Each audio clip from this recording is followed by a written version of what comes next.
ٹخنے چھپانے کا گناہ، ٹخنے چھپانے کا گناہ ہوتا ہے، اس بارے میں وضاحت فرما دیں۔ کیا ہر وقت گناہ ہوتا رہتا ہے؟ کچھ لوگوں نے انجانے میں ٹخنے چھپائے ہیں تو ان کا کیا حکم ہے؟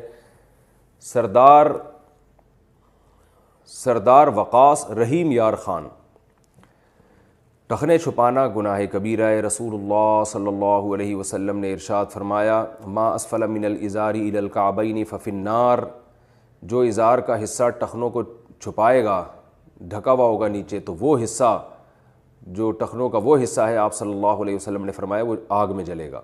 بہت شدید وعیدیں ہیں۔ کسی صحابی کو آپ صلی اللہ علیہ وسلم نے ٹخنے ڈھانکنے کی اجازت نہیں دی، خود آپ صلی اللہ علیہ وسلم کی ازار بھی اوپر اٹھا ہوتا تھا، اور آپ صلی اللہ علیہ وسلم نے یہ بھی فرمایا کہ جو مسبل ازار ہے، اپنی شلوار کو نیچے یا ازار کو نیچے لٹکانے والا ہے، لا یرید بذالک الا المخیلہ، اس کا ارادہ تکبر کے علاوہ کچھ بھی نہیں ہوتا۔